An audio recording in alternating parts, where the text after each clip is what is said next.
غلام آقا دم در. کیه؟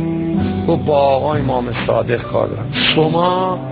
من عنوان بسری. چیکار داری؟ میخوام آقا رو زیارت کنم. آقا دارن نماز میخونن، یا برو یا بشین. آقا صدات بزن. زدم زیر گرفتم. برم کجا برم؟ جایی رو نداشتم برم. گفتم رو همین خاکا میشینم.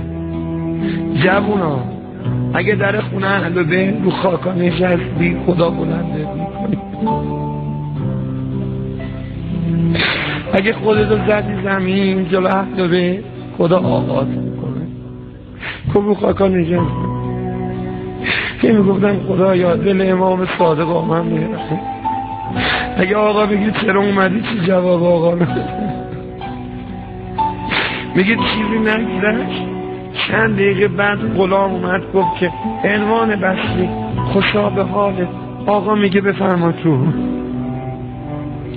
شما یه لحظه دلتون رو من بدید، یه لحظه تو رو خدا فرض کنید پشت خیمه امام زمان نشستین، دلتون مثل سیر و سرگه میجوشه که آقا امام زمان اجازه بهتون میده برید تو خیمه یا نه.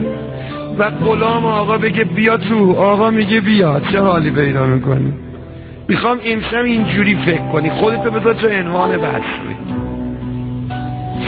میگه من دیگه خدای جونی بهم داد، از خوشحالی میخواستم داد بزنم اما اشکام بند نمیومد. رفتم تا وارد شدم امام صادق بغلشونو باز کرد، منو بغل گرفتم. حالت چطوره؟ گفتم آقا من 6 ماه دارم میمیرم از کنار. آقا من بیچاره شدم، روز و شب فقط کارم گریه کردن بوده. آقا فرمود کنیت چیه عنوان بسری؟ گفتم کنیم ابو عبدالله. فرمود به چه کنیه قشنگی داری، خدا این کنیه رو برات نگه داره. به ابو عبدالله بنده خدا. گفتم آقا چرا منو گفتی برو؟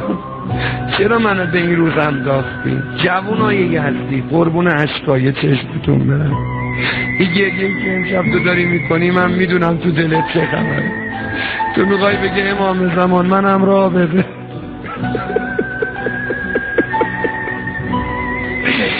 آره چراغا رو خاموش کنید تو. آره این جوونا میگن با مهدی امشب آشتی بکن.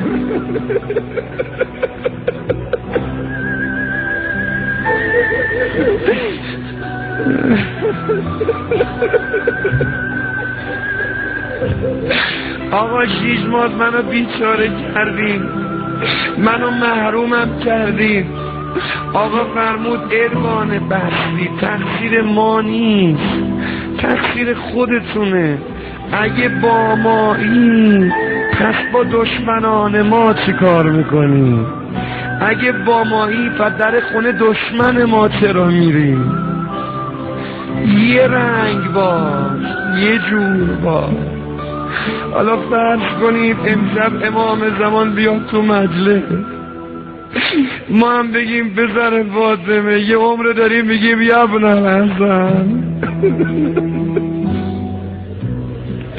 چرا جوابمونو نمیدین؟ چرا قلبمون نمیگذارین؟ آقا جوابشون جواب جدشونه، اوشون هم مثل امام صادق میفرماد اگه با مایی پس در خونه دشمنان ما چی کار میکنی؟ پس این رفیقا کیان دور خودت جمع کردی؟ پس اینا کیان باشون میری و میای؟ پس این شب نشینی ها دیگه چیه؟ پس اینا چیه تو موبایلت ریختی؟ پس این حرفا و نقلا یعنی چی؟ اگه با مایی این چه عکسی انداختی رو موبایله؟ این چه حرفا و چه نمیدونم چیزایی که ریختی توش برای این و اونم میفرستی؟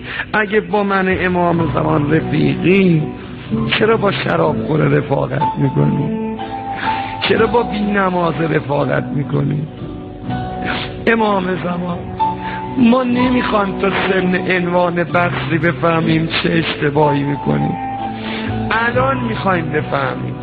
به جون مادرت فاطمه خودمونم از خودمون خسته شدیم، به سر بریده حسین خودمونم خسته شدیم، از بس توبه کردیم و توبه شکستیم خجالت می‌کشیم.